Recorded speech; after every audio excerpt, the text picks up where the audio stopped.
Hello. Welcome to another author spotlight for Rabbit House Press. Rabbit House Press, we are a publishing company based in Versailles, Kentucky. And today we are speaking with Mike Wilson, who wrote this recently Rabbit House Press published Arranging Deck Chairs on the Titanic. And also joining us is Brooke Lee. And I'm going to introduce Brooke further. She is a designer at Rabbit House Press and a creative consultant beyond. But first, let me say a little bit about Mike Wilson. Hi, Mike. Hi. Mike is a Lexington-based lawyer, and he teaches paralegals law and at Sullivan University. And he is the recipient of the 2019 Kentucky State Poetry Society's Chafin Cash Award. And congratulations, by the way. Thank you. I want to just begin this session of the Author Spotlight by reading one of your poems, which gives people a taste before we introduce this collection. Here's a poem which has the title, Arranging Deck Chairs in the poem. Pulling the cat's tail. I can't stream the news today. All the screens scream howling cats. Republicans dance like bank robbers. Democrats arrange deck chairs on the Titanic. Antarctica is hotter than LA. Chunk by chunk, Greenland slips into the sea. Preachers play whack-a-mole with the devil. Oligarchs build riot bunkers with wine cellars. Voting machines are replaced by a wheel of fortune. All the answers on Jeopardy are lies. Plagues queue up to carry us away. Bundled in death, the ironic rescue helicopter. I stick my fingers in my ears, shut my eyes. I stick a needle in my arm, pray for a saucer of milk. It's by Mike Wilson, Arranging Deck Chairs on the Titanic. Mike, when did you start this poetry collection? And can you tell us a little bit about what prompted this particular collection of poetry? Well, I didn't start out to write a collection. What happened was Donald Trump and Mike Pence got elected. And it made me so sick. I was sick for several days because I knew something very bad was happening to our nation. And so I started writing poetry about it. I write poetry, but obviously their election is what prompted me to write about Trump. So it was a way of dealing with what was happening with our country. And I ended up... The background to what you're saying to help. Go ahead. And so I ended up writing a lot of them, and it ended up being a book. Well, they're very powerful poems, and we were thrilled to get this collection and be able to publish it at Rabbit House Press. Brooke and I both first read it, and we were just like, wow, he's not pulling any punches, which they shouldn't be exactly. And Brooke, what was your first impression when you read this poetry collection? I had chills all over me, and I thought, wow, he's verbalizing. He's able to express the things so many of us are feeling right now. And that's why I love it so much. This collection is amazing. It really is. It really is. Can you, would you like to read a couple of poems for it before we get into the Sure. conversation? Sure. I'm going to read Drinking Bleach. That's one of my favorites, by the way. Me too. Drinking bleach. He's pushing his grocery cart toward me. Hot Pockets, Cheetos, a 12-pack of beer. Pasty-faced and prematurely balding with a bushy beard to compensate. Frowning like someone tricked him into eating a pickle. He's literally wearing a frigging gun holstered at his waist. Going to Publix packing heat gun. Daring someone to pull on me gun.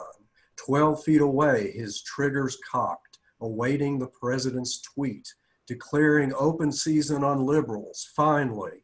And here I am, a big fat squirrel, a deer in headlights, wearing a shirt, Trump for prison, and looking like an immigrant gay Nancy Pelosi incarnation of what needs to be killed, gutted, and strapped across the hood like an offering on the altar. I tighten my bandana, shut the trunk. Too late. He's in my face and says, ditch the mask. The president opened America. Some things even a sip of Clorox can't kill. That's pretty amazing. And you know, when I was reading that, when did you write that poem? Not too long before we put this book together here. It's fairly recent. Mm-hmm. Obviously, the reference to the sip of Clorox would tie it to COVID. And the masks. And, Yeah. you know, I feel living in Versailles, Kentucky, there's a lot of people that it does feel like we have a target on our back. It does feel like open season on liberals. And I wanted to ask you a question regarding that. It's like some of the friends, some of the people that I know that are for Trump, they feel that we Democrats, or we that are horrified at the way the country's going, they feel that we're angry or that we're hostile. And I feel that we are just trying to protect our rights, protect gay rights, protect minorities' rights, protect our health rights. And I'm wondering if you feel what you feel about that perception that the Democrats are the ones that are angry. Well, I think Trump is so far beyond the pale that I don't see how anybody could support Trump. And this is a real dilemma because I have friends who support Trump. And I've been thinking about that lately because they're still my friends. I mean, you can't dismiss. Our family members sometimes, as the case may be. It could be family members. And it's a real dilemma. But I don't see any alternative. It's not like it's, it could be a little bit this way or a little bit that way. In my view, it's beyond any defense to support somebody like Trump. I mean, it's not a Republican Democrat thing. I mean, Mitt Romney's a Republican. I don't agree with his views, but he's not, evil. Right. I really feel like people just are not getting what's happening. But I love in this collection when the man is coming up to you and they're packing heat in the grocery store, which happens here, which is a shock, after living decades in Los Angeles and then coming back here, and it's like, do you really have a gun? Are you packing heat at the Kroger's? Are you kidding? And it's kind of emboldening, that sort of attitude, that sort of, and I've met people which I didn't know I'd ever meet that are stockpiling weapons and putting knives behind trees. It's like, who are you expecting? A bunch of, it's just really, really a shocker. But I'll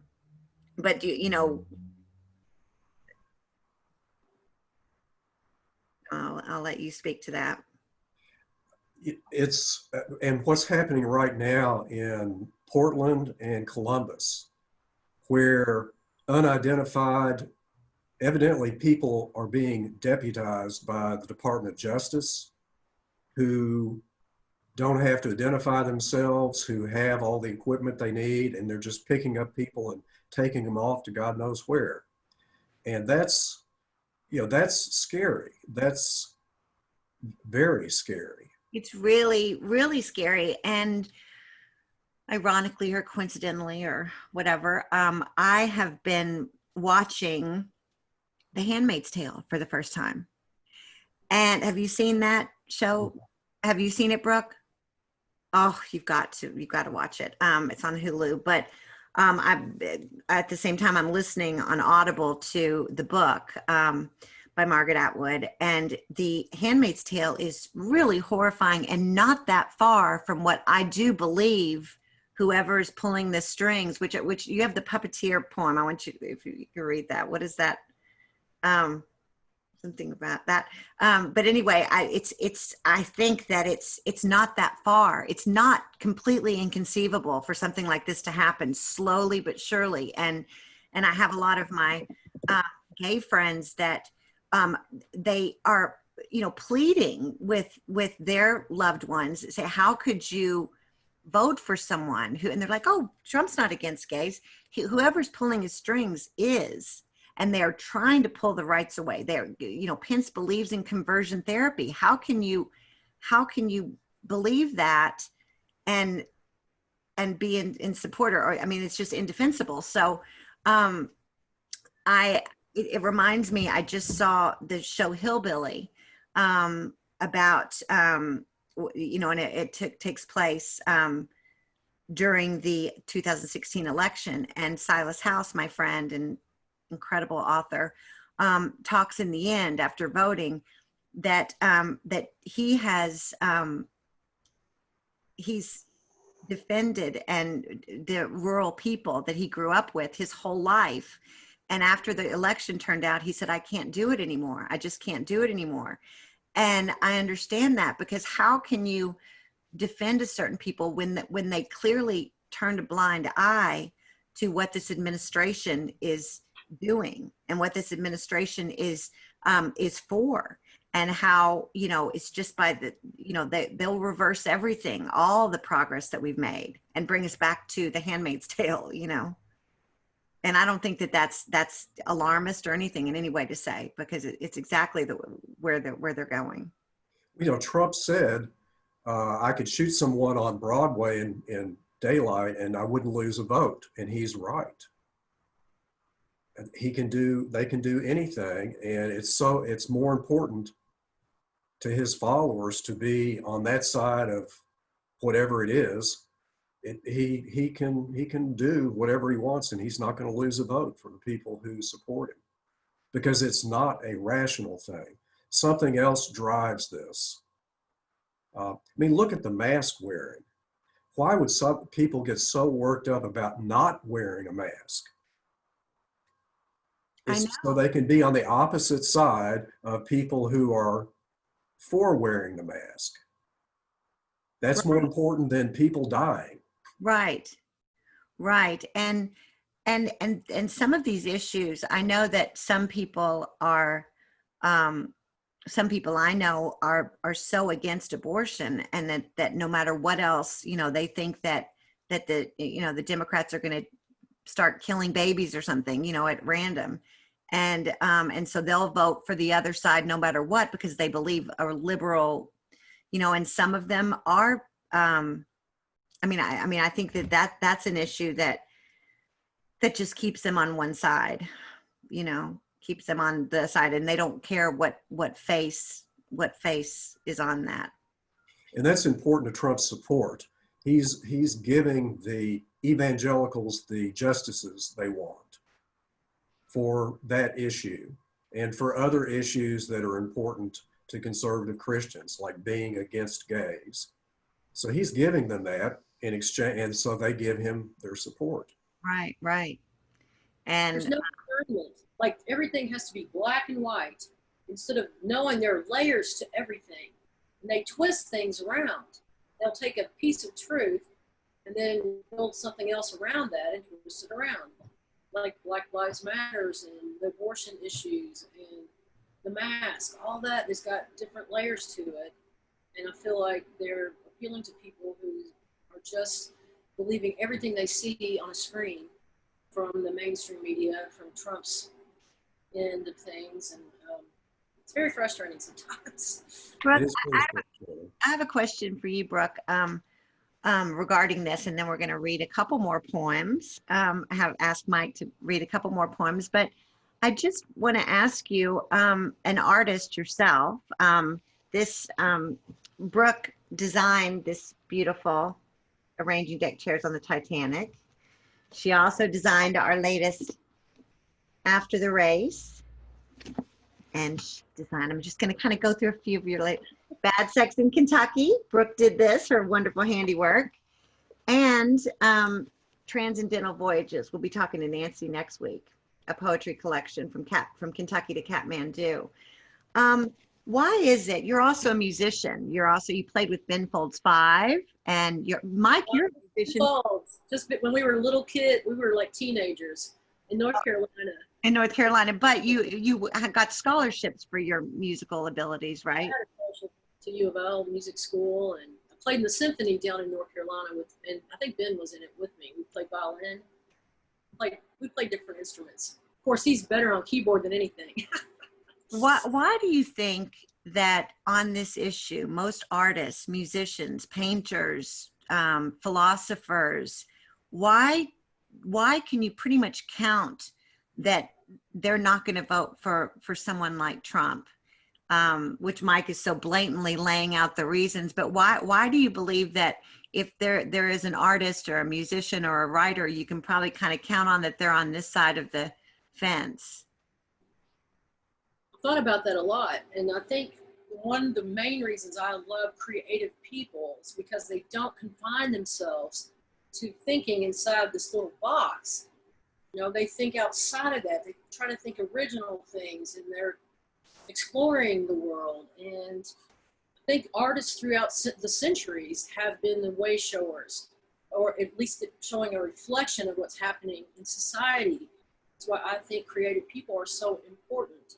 The expression of their literature and their art is so important because it does share ideas sometimes that can't be spoken in words, or ideas that would otherwise be lost, and put in the box and gotten rid of. So I feel like the creative people are the leaders and the way showers and the supporters of ideas. And it's an evolution of the human consciousness,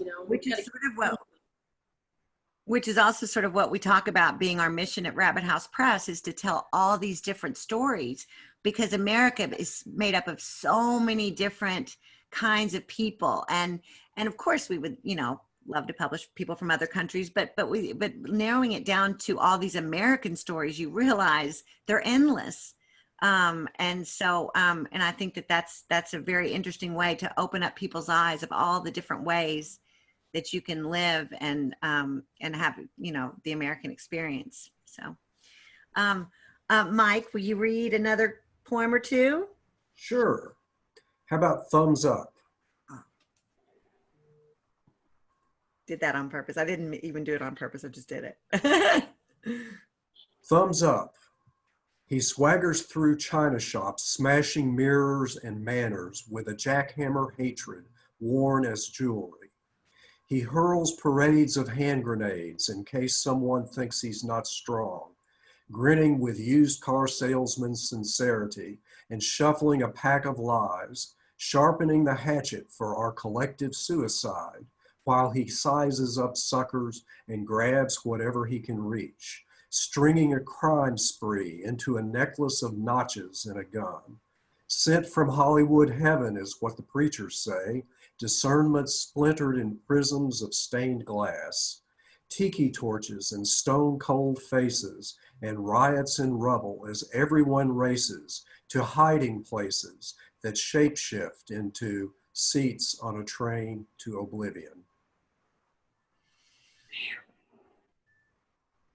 Boy, that's a heavy. Yeah. But the image you get as you're reading that, you can feel that. And that's what the connection, you can connect people with such ideas in this brilliant poetry. You've said things in ways that I feel them, but I couldn't say them, And I think a lot of people can relate to that. When did you start writing poetry? Well, long ago, when I was in college, what I wanted to be was a writer. So this would have been back in the 70s.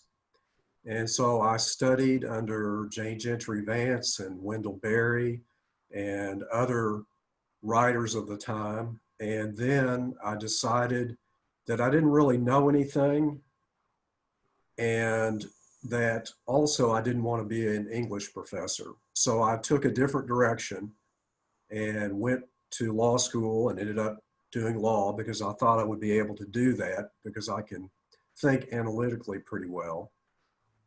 And then time passed and I realized if I was ever going to write, I needed to go ahead and start doing it. So I picked it back up maybe 6, 7, 8 years ago. And, you know, I write stories, I write poetry, I write nonfiction memoir, I write novels. So I've sort of returned to what I originally wanted to do. I think a lot of us do that. A lot of us do that. It all comes around no matter what you try. So when did you, what was it like to study with Wendell Berry? It was good. I mean, you know, when you study with somebody, you pick up things about how they look at the world. And I think, you know, when I take classes under this person or that person or another person, for a time, my poetry tends to Sound like theirs. Because, you know, you're picking up on how they look at things and how they express things. But Jane Gentry Vance is really the one who is responsible for me being a poet. I remember the first time I saw her. I was a freshman. It was, you know, in school for like a week or so, and I was in the honors program, and she was an instructor in the honors program. And so we were in a big assembly, and she went to the podium and started to speak, and it was like it was like Moses parting the Red Sea. Okay, when I saw that and she was talking about poetry and having a poetry class, I immediately knew that that's what I had to do, and I didn't even know why. So that was the beginning of me wanting to be a writer. When she spoke, I decided, I saw that that's what I needed to do. I took her poetry class in graduate school in 2012, I think it was, and she's a family friend, a close family friend, and I grew up knowing and respecting her, but I have just mountains of poetry that she drew out of me that I couldn't, you know, I could never have, you know, it was a wonderful experience. And we studied Frank X. Walker when she was here, and I got to know it. She just opened up, and she's so warm and such an amazing person. And I met other people through the years that I felt like, oh, she's just being so wonderful with me, but she was that way. She made everybody feel that way, which I guess a great professor does. And she has an amazing poetry collection called the Portrait of the Artist as a Young Pig. Is that what it is? Yes. Portrait of the Artist as a Young Pig. I have that. I don't have it in this bookshelf behind me. It's in the other room. I wish I could hold it out. But yes, bless you, Jane. She left us but a couple of years ago, unfortunately. She did a lot of good for a lot of people. Oh, yes. Oh, yes. She absolutely did. Would you like to read another poem? Sure. Let me tell everybody first that you can get, and I'll repeat it, but you can get this collection, Arranging Deck Chairs at the Titanic, at rabbithousepress.com or Amazon or Ingram Publishers or your local bookstores. Here we have them at Joseph Beth's, and we have them at the Black Swan bookstores. Michael Courtney, who we love. So, but anyway, go ahead. Okay, let me ask you, will this be the last one that I read? Because there's one I want to finish with. No, this won't be the last one. We'll talk another minute and then we'll finish with another poem. All right, then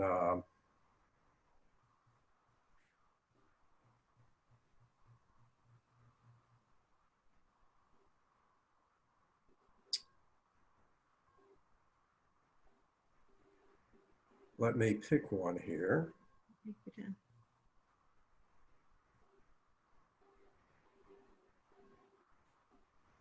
I wanted to ask you in a minute about the artistic scene in Lexington, Kentucky, because there's a lot of people around the country that will be joining us and seeing this on YouTube and other platforms. But there is a very special environment here in Kentucky. A lot of artists, even though it is sort of a Republican state, I mean, you know, they used to say the best Republican is a Kentucky Democrat. And so it's a sort of conservative atmosphere, but somehow it's like Jane Vance, like Wendell Berry, like Frank X. Walker and Silas House and Crystal Wilkinson. I mean, there are just so many beautiful writers that come. It's a very rich environment, isn't it, Brooke? Have you noticed that? You're from Lexington. Yes, we're fortunate in that respect. Okay, I have one. You ready? Mm-hmm. God the day drinker. God's the kind of guy you want to have a pint with. I always perch on the stool beside him. I'll have what he's having, I say to the bartender. God thinks that's pretty funny. Don't believe that word of God stuff. He's not a talker. Mention politics and he throws a shoe at Fox News. Bring up religion and he starts ordering shots. Used to, I'd visit the bar but wouldn't see him. These days, he's there till closing time. I heard he was downsized or on disability, and that's why no one runs things anymore. Recently, he switched from beer to martinis. He's fond of the olives. They're salty, like tears. I hear he's ordering around for everyone, but without instructions for an ark. Love it. I love it. Yes, it's a great one. When did you become so much a part of that Lexington artistic community that I was just talking about, Mike? I suppose in the last 4 years, I started taking classes at Carnegie with Sherry Chandler and Jeff Worley and Katerina Stoikova. Oh, Katerina. And Carnegie Center for Literacy and Learning. Yes. Plug Carnegie Center. Yes. They're good folks. They do good things, and they really contribute to the literary scene that you just mentioned. I teach for them, by the way.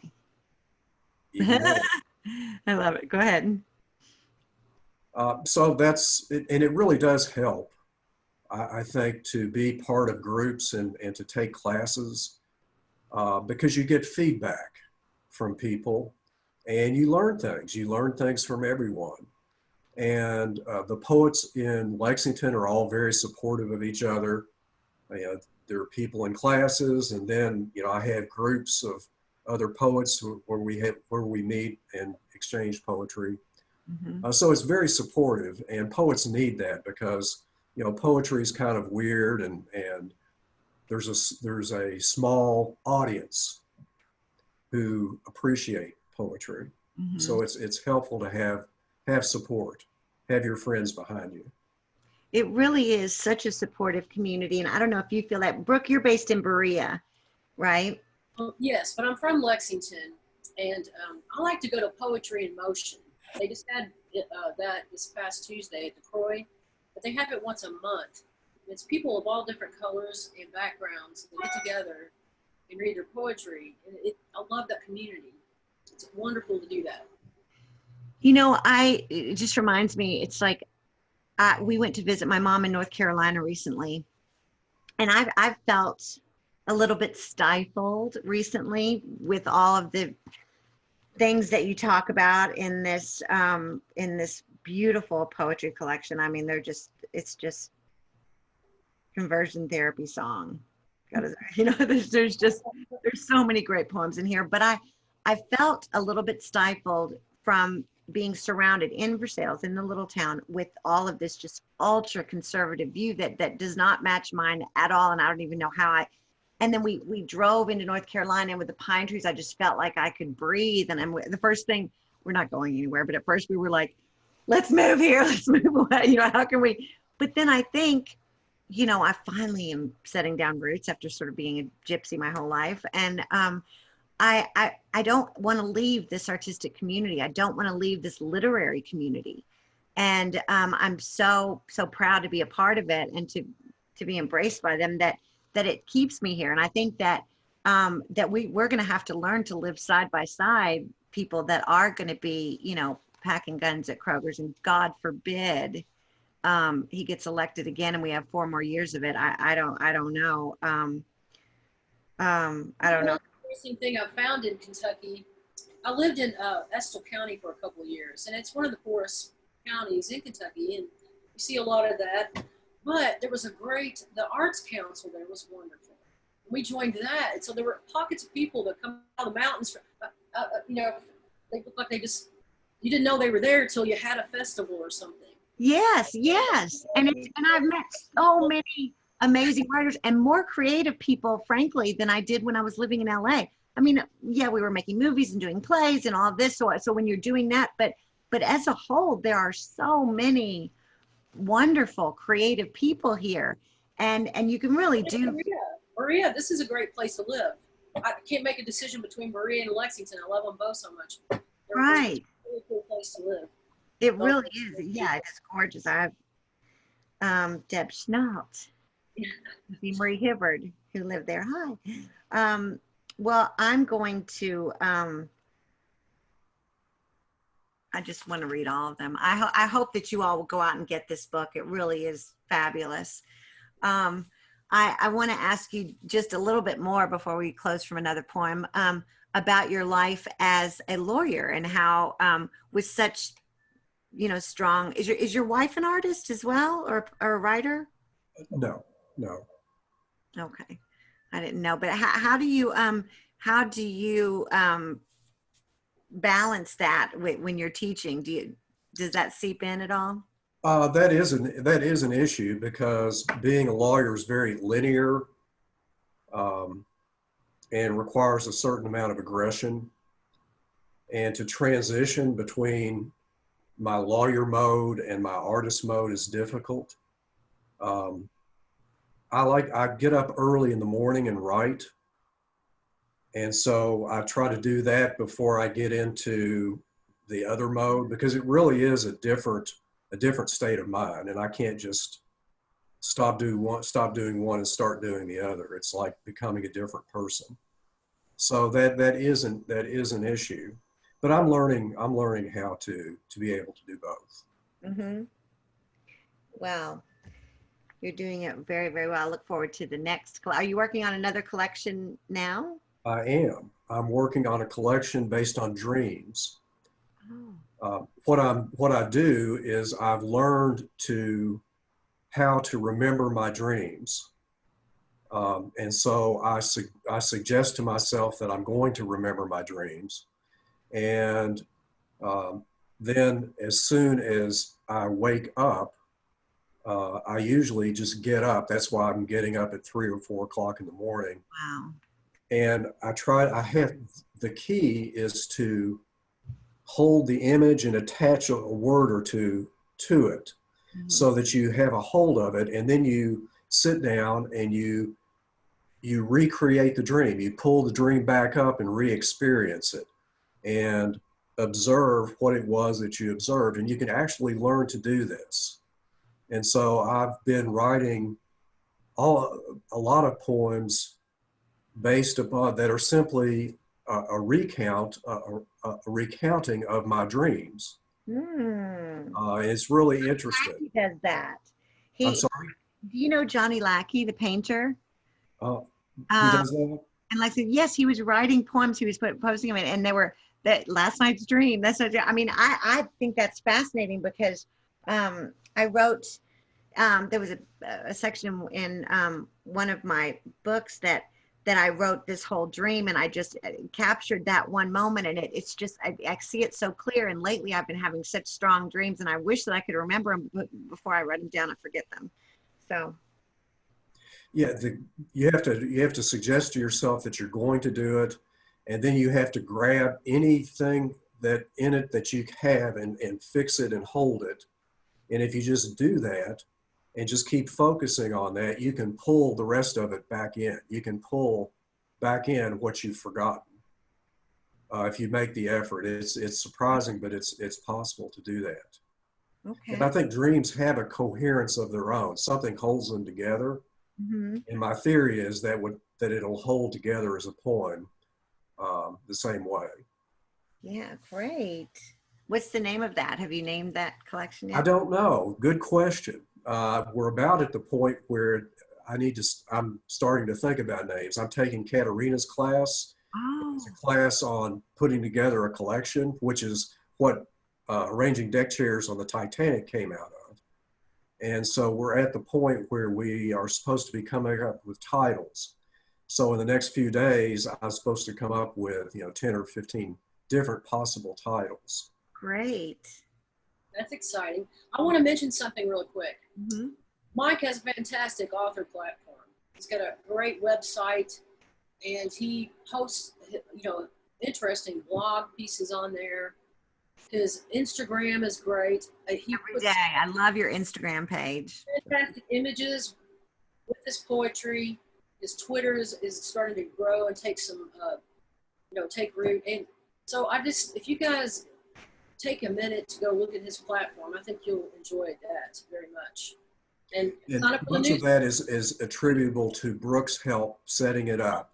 She's got me set up with something that's easy to work with because I'm not a coder or anything, and it can't be too hard. And so it's easy for me to work the platform. It's easy for me to put together a newsletter with the things that she's gotten for me. So that's a credit to Brooke. I am so happy that we got Well, to work with Rabbit House Press, Brooke, because you know how to do just about anything creatively, and sometimes I lean a little bit too much. It's like we're doing everything. But yes, you're yeah, exactly, an incredibly creative mind and spirit, and I love your sensibilities. But not only that, as far as book covers and things like that you do for us in formatting. And you did such an amazing job with this arranging deck chairs in the Titanic. I mean, it's on just the back of that, I like the back because it matches. It was taken in the same era. That picture, it's a picture of the this is Titanic. an actual picture of a ballerina on the Titanic, and 1924. the interior 1920, just beautiful interiors. But you also not only know how to do all the nuts and bolts things like websites and all of that business. So yeah, so I do whatever it takes to help people get their stuff out. I always think backwards how about do it. people find you, Brooke, aside from Rabbit House Press? I've got a Facebook page called Red Pill Creative Consulting. Like, take the red pill and wake up to the truth, as opposed to Yeah. the other. And I've got a website that it's almost completely finished. I'm going to be posting that by next weekend. And my phone number and the contact info was on my Facebook page. So Brooklyn. also through Rabbit House Press, I'm on, You can find her on Rabbit House. in there in front of that gorgeous fireplace, the Rabbit Oh, House. yes. Oh, We're also, Mike, going to do a thing with all of our authors at some point. Just have sort of like a little author party for all the Rabbit House Press authors, and have everybody come in and share a little bit of their work and their experience with our new publishing company.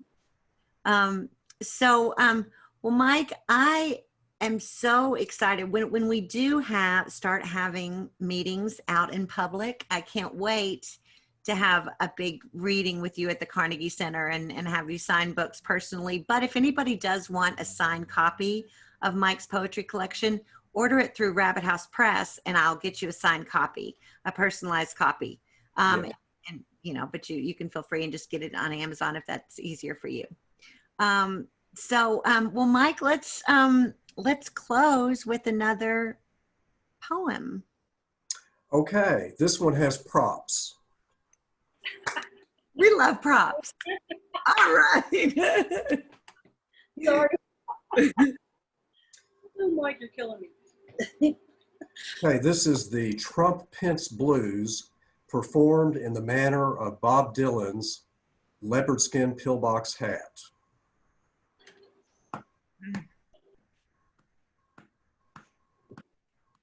Donald Trump is wearing his Make America Great Again hat. Yeah, swearing and wearing his Make America Great Again hat. Does it make your Twitter tweet when your head is under something like that?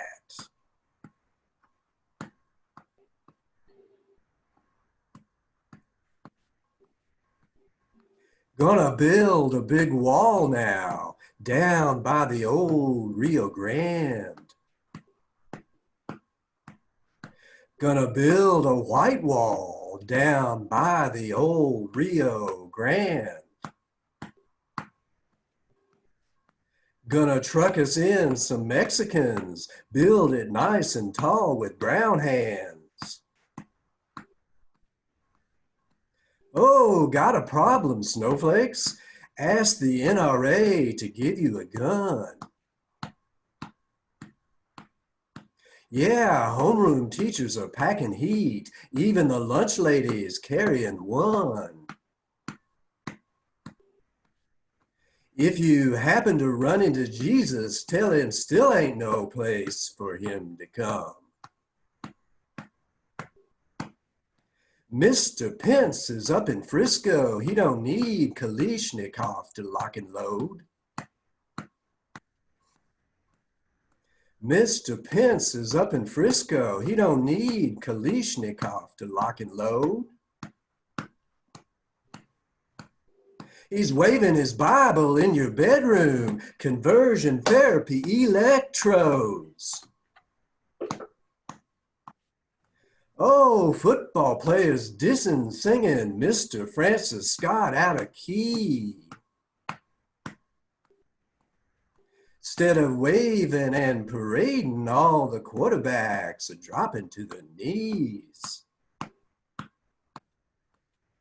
See the blue lights flash in Ferguson, just how free and brave you want to be. Look at mamas and the babies, they're all lining up to give the Donald hugs. Look at mamas and the babies, they're all lining up to give the Donald hugs. But they'll have to wait in the back of the line behind Putin and the Russian thugs.